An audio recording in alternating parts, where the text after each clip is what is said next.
Ассалаумалейкум, құрметті YouTube оқырмандары. Бұл видеоны ашқан болсаңыздар, яғни сіздерге MetaTrader 4, MetaTrader 5 және лот деген не дейтін сұрақ туындауы мүмкін. Өйткені біз сіздермен трейдинг саласында белгілі бір деңгейге жеткен кезде бізге крупный суммамен жұмыс жасайтын брокерлер қажет болады. Мысалы үшін XM дейтін брокерді алатын болсақ, онда жаңағы Центральный Азияға қатысты өздерінің лицензиясы бар. Оның ішінде Қазақстанды кіріп тұр. Яғни айтын келіп тұрғаны барлығы валютный контроль арқылы іске асатын болады. $10,000, $20,000 жұмыс жасай берсеңіздер болады. Енді қараңыздар, MetaTrader 4, MetaTrader 5 меселеге түсіндірем, лот деген не нәрсе қалай есептейді, оның бәрін түсіндірем. Жалпы видео басталмас бұрын осы видеоның астында тұрған сілтеме арқылы өтіп XM-ге регистрация жасаған жағдайда біз сіздерге $30 бонус сыйлаймыз. Ол $30 бірден қолданып, торговля жасап, тапқан табысыңызды шығарып алсаңыздар болады. Пополнение біз тікелей карта арқылы жасаймыз және выводты тікелей картаға шығаратын боламыз. Өтініш, регистрация жасап болғаннан кейін верификацияны кім өтті, сол адам қана счетты толтыру керек, ұмытпаңдар. Мысалы үшін Болат регистрацияны өтті ме, Болат қана счетты толтыра алады және Болат қана ақшаны шығарып алады. Ал достар, сәттілік, видеоға лайк, подписка, комментарий қалдырып, колокольчик қосып қоюды ұмытпаңыздар. Сіздерге бүгін максимум қарапайым тілде бұның барлығын түсіндіріп, трейдинг саласының табыстарыңызды көтеруге көмектесетін боламын. Сәттілік.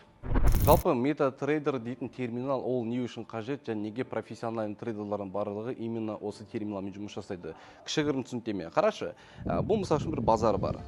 Ол базар аталады Forex. И сол базарға кіру үшін саған брокер керек. Ол мысалы үшін XM. XM саған разрешение берді жаңағы базардың ішіне кіріп, торговля жасауға. Сатып алып сату арқылы сен табысқа шыға аласың. Енді бірақ саған торговля жасау үшін жаңағы базардың ішінде саған бір дүкеннің қаңқасы керек шығар, может быть. Бір столик керек па саған, ресторанға арналған сенің деген сияқты. То есть кәдімгідей базардың ішіндегі магазинді құрастырып беру қажет.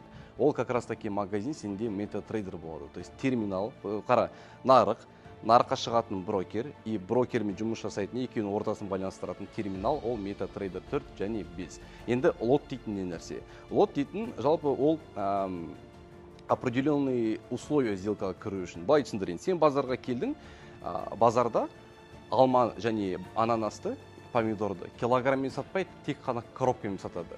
Яғни әр продукцияның өзінің коробкасы бар. Алмаға келетін болсақ, бір коробка алмада 10 штук алма бар. То есть сен сауда жасасаң, либо бір коробка, екі коробка, үш коробка алма ғана сатып аласың. То есть килограмда штукта аламайсың. Әр коробканың условиясы 10 штук алма. Яғни бір лот тең болады 10 штук алма. Енді сен ананасқа бардың. Ананасқа барсаң, бір коробканың ішінде 3 ананас бар. Соответственно, ананаспен сауда жасау үшін бір лотта сенде тікелей 3 ананас жүреді. Айтын келіп тұрғаны, алтында, евро-доллар, АУД-НЗ-ді, АУТК, то есть әртүрлі валютный параның бағасы әртүрлі болған соң, олардың бір лоты әртүрлі сумма болуы мүмкін. Сондықтан сделкаға кірмес бұрын бүгінгі бағамен есептей отырып, лотты дұрыс таңдау керек. 0,1 лот, бір лот, немесе 0,100 лот деп таңдап, сен торговляға кірісетін боласың. Қысқасы, видеоның соңына дейін қара, мен саған бәрін үйрететін болам, и әрекет етіп жұмыс жасайтын болсын, сен керемет табысқа шыға аласың. Ал енді осы видеоның астында тұрған сілтеме арқылы өтіп, біз сіздермен регистрациямызды жасадық. Енді главный экранда сіздерде осындай болады. Чтобы получить свои $30, подтвердите счет без внесения средств. Бұл дейтініміз регистрация жасау, верификация өту және банкси картамызды тіркеу. То есть ақша салудың қажеті жоқ пока что. Енді осы $30 алып сіздер бірден торговляға көше аласыздар. Ол жайлы мен сіздерге кейінірек көрсететін боламын. Себебі өзімде нөлден бастап аккаунт ашып отырмын, для того, чтобы каждый қадамда біз сіздермен бірге әрекет жасап, бірге сауда жасап, ақша таба алатындай. Енді обзор счетов. Жалпы сіздерде реальный счет ашсаңдар, шын ақша салып, екі түрлі счет болады. Мен қазір оны көрсетем. Және сіздерде демо счет дейтін бар. Демо дейтін ол бізде өтірік ақша для тренировки. Артынан сол жақ бетте еще деген жерге түсетін болсаңдар, мына жақта торговый платформа бар. Торговый платформаға өтіп өздеріңізге MT5 для компьютера, MT5 для MacBook'а, MT5 жаңағы приложение для телефона. Кстати, телефонға тоже жүктеп алып жұмыс жасай берсеңіздер болады. Енді жаңағы терминалмен брокерді қалай байланыстырамыз, соның бәрін қазір көрсетем. Но алдымен счет жайлы айта кетейін. Қара, мен қазір счет ашамын. И терминалды біз сіздермен таңдаймыз MT5. Төменсек, сіздерде екі түрлі счет бар. Біріншісі стандарт, екіншісі ультралоу. Негізінде келетін болсақ, ультралоу спреды от 0,8 пунктов. То есть бұл, конечно, выгоднее, чем мынадан қараған кезде. Но стандарт таңдаған жағдайда сіздер жаңағы $30 бонусты қолданып, уже осы жерден табыс жасай аласыздар. Стандарттың преимуществосы получается 30 долларда болса, яғни бақандай 15 мың теңге. А ультралоудың преимуществосы ол болашақта сіздерге әрине не жағынан көмектеседі, спред жағынан. Окей, енді кредитный плечоны, оны любой уақытта өзгерте беруге болады. Жалпы стандартный көбісі 100 таңдайды, но более профессиональный, который трейдеры торговый сессияны қолданатын, 3 минут торговый жасайтындар, олар 500-788 мыңды қолдана береді. То есть, если уверен, давай мыңды.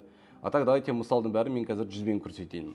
И вот, дальше кеттік. Базовая валюта, размер предполагаемых инвестиций, пусть это болсын бізде $1000 для того, чтобы все протестировать. Стандарт ала берейін қазір таңдамен, далені бастық.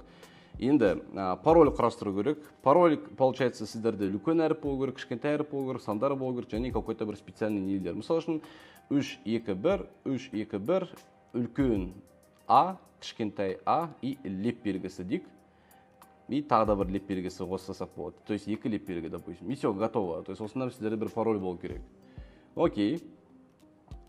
Енді кеттік личный кабинетке өшейік. Алдымен, жалпы тұрған терминалдарын жұмыс жасамас бұрын сендерге MetaTrader скачать етіп алу керек болады, ол осылай көрінеді. MetaTraderға кіргеннен кейін біз сіздермен аккаунт қосуымыз қажет. Ол қалай жасалынады қазір сіздерге көрсетемін. Файл деген жерді басамыз и дальше өтеміз подключиться к торговому счету. Осыны басамыз. Енді қайтадан өтейік XM-нің браузеріне. Қазір на месте беремін, окей, пока что. Осы тұрған жерде 3 кнопка бар, 3 нүкте соны басамыз, и мында информация по счету деген шығады. Информация по счету. Сіздерде сервер XM Global MT5-2 деген болады. Оны сервер деген жерге, осы жерге жазып шығу керек болады, дәл осындай. Дальше, номер MetaTrader'ды копировать етеміз де, қайтадан қоямыз логинға, а парольді, жәнегі құрастырған парольді осы жерге жаза саласыңдар, и все, окей, болды, біз уже қосылдық.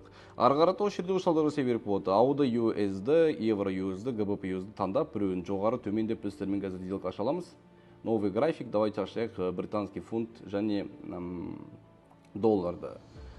Анализді, как обычно, трейдинг күйді жасаймыз. Арғарата осы жерде сауда жасап, ақша тапсақ болады. Жалпы айтайын, MT4-дің преимуществосы, конечно, ол индикаторларда. То есть өте мықты индикаторлар бар, оларды экспериментировать етіп, керемет бір табыс көзіне шықсаңдар болады. Так, жалпы біз сіздермен жарайды демо шотты түсіндік. Реальный шотқа келетін болсақ, негізінен стандарттың тағы да бір плюсы бар. Сіздерге 20%, 50%-ға дейін бонустар қосыла алады. Ол үшін сіздерге главный регистрация шығу керек, ары қарата өзіңіз танысасыздар. Енді пополнить деген жерге өтейікші, мен сіздерге осы жерден бірден пополнитті көрсетім кеп тұр, потом барып лотты қалай есептейді, осы калькуляторның сілтемесі тоже осы видеоның астында болады, бірден кіріп қарай аласыздар. Пополнение виза арқылы жасаған болады, виза MasterCard арқылы, яғни тікелей банковский карта арқылы. Сумма пополнение негізінде минимальный мында $5. Бірақ қайталап айтам, неғұрлым сіздер көп ақша саласыздар, сіздерге соғұрлым көп бонуста қосылады. Кеттік, мысалы үшін $50 дейік. Пополнитті басамыз, артынан подтвердить. Осы тұрған жерге номер картетін, допустим, Каспийдікін, дата срока қашанға дейін, мысалы үшін 11-27 жылға дейін, CVV код, банковский картаның артында тұр, мысалы үшін 444, имя, фамилия, который написано, полностью жазып шығамыз, дәл картада қалай тұр, тура солай. И сейв деп сохранить етіп қойық, и pay'ді басып, прямой пополнение жасай саламыз. Енді калькуляторды көрсететін болсам, сілтемесін также астында қалдырып кетем, достар. Жалпы, как пользоваться? Базовая валюта счета, ол яғни доллар. По-любому бәріміз біздермен доллармен торговля жасаймыз. Артынан сіздерге валютная параны таңдау керек. Валютная пара, ол, мысалы, алтын, евро, доллар без разницы. Допустим, USD, мексиканский болсын.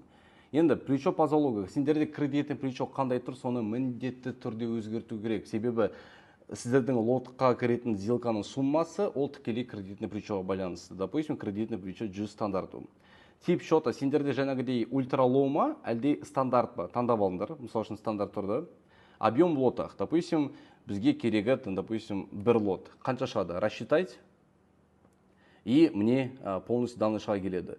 То есть бір лот бұл случайда $1000 болады. Біз сделкаға $1000 кіреміз. Егер де 1000 емес, мысалы үшін $10 кіргім келсе, онда получается лотты мен азайтам. 0.01. Рассчитать, уже мен сделкаға $10 кіре аламын. Көрдіңдер ма? А если 0.03 лот дейтін болса, мен уже сделкаға $30 Енді көрек алтынға. Gold, кредитное плечо, допустим, также 100 траверсин, тип счета стандарт. И есептейік бір лот қанша шығады. алтында бір лот 2667 доллар. Көрдіңдер ма? Совсем по-другому.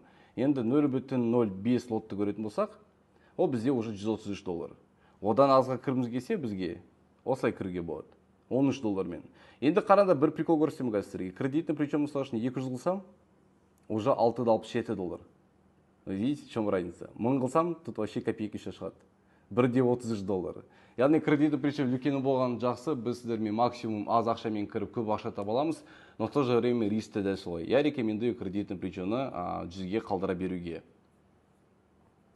Көріңдер, достар, ұмытпаңдар, келесі видеода мен сіздерге MetaTrader'да прям сделканы ашып жауып көрсететін боламын. Сол жаққа как раз таки лимитный сигналдар қалдырып кетемін. Қандай зоналары бар, алтында, валюталарда и ең бастысы аккаунттарын дайын болса болды. Міндетті түрде осы видеоның астында тұрған сілтеме арқылы өтіп, біздің XM брокеріне регистрацияны жасап қойыңыздар.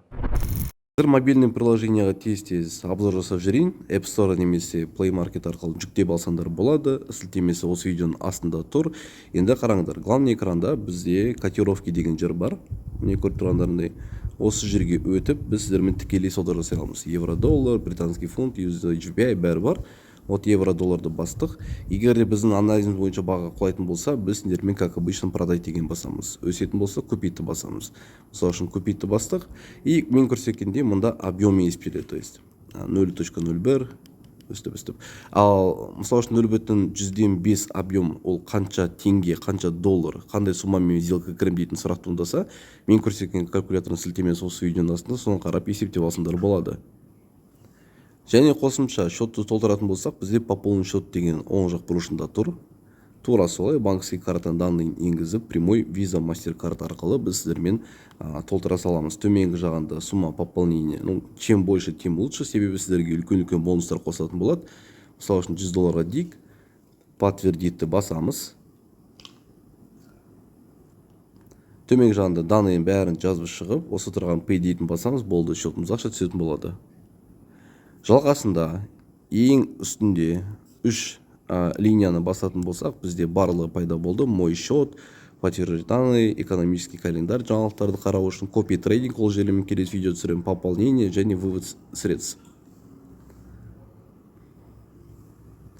Енді кеттік мой счет деген жерге өтейік. Осы тұрған жерде оң жақ бұрышында екі жаққа қараған стрелканы басатын болсаңдар, бірден мұнда жаңа счет ашуға болады, то есть стандарт немесе ультраны ашатын болсаңдар, осы жерден аша салсаңдар болады. Демо счеттардың барлығы осы жерде тұрады. Біз демо счетпен мысалы үшін сауда жасап үйреніп алғаннан кейін реал счетқа осы тұрған жерден өтетін боламыз.